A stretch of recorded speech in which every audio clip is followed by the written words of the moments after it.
My name is Dr. Mark Lamont Hill. I'm a professor at Temple University and a Fox News political analyst. One of the topics that I'm most passionate about is American education. Right now, the entire nation is in an educational crisis, but for African American and Latino youth in particular, the stakes are really, really high. Right now, graduation rates are getting lower, expulsion rates are getting higher. The entire nation is desperate for solutions on how to fix the American educational system for black and brown youth. A lot of my research and work talks about those issues. I just completed a first book called Beats, Rhymes, and Classroom Life, which really talks about how can we help educate the hip-hop generation better. I really want us to think about how we can link youth culture, what children are into, what children value, to the curriculum that we want them to know. And if we can make those connections in a stronger way, we can improve educational outcomes. The problem, though, is we can't just assume that a magical curriculum will fix everything. There are real serious educational problems that can't be fixed through hip-hop or any other pop culture solution.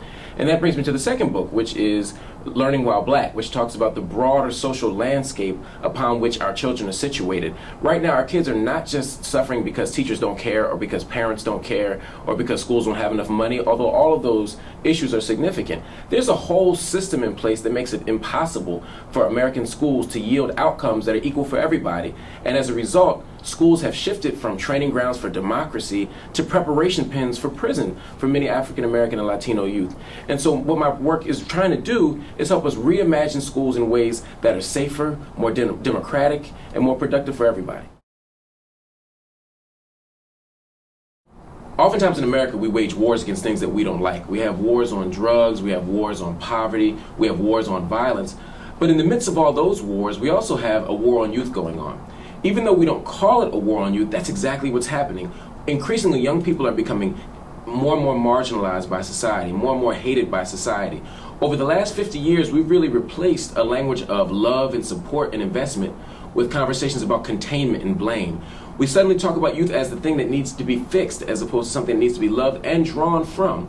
In the policy realm, we see injunctions against gangs. People are actually suing gangs. We see legislation against baggy jeans. We see rap music coming under attack. And all of these things are fueled by the belief that somehow kids today are worse than kids before, when in fact that's simply not true.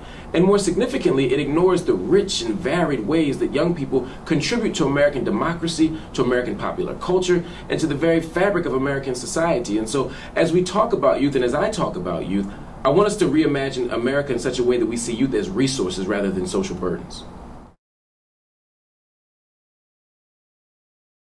So often, when we talk about the legacy of Martin Luther King, we talk about the dream.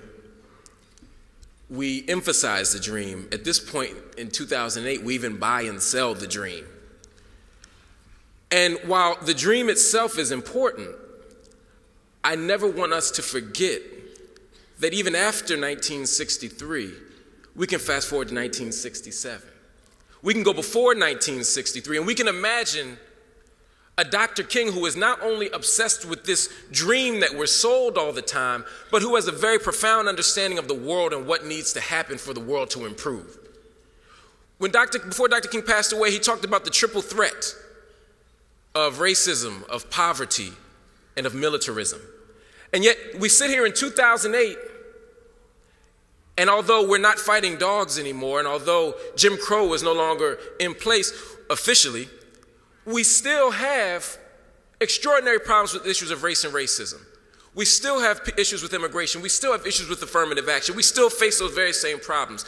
Even though we had a war on poverty, it is somehow translated into a war on the poor in such a way that extraordinary amounts of poverty exist in the richest country in the history of the universe.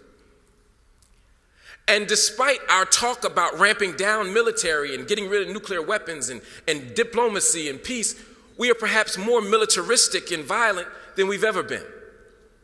And yet, in the midst of all of that, I know this isn't a motivational speech just yet, but in the midst of all of that darkness and all of that despair, in the midst of all of that sadness, there still is a sense of hope.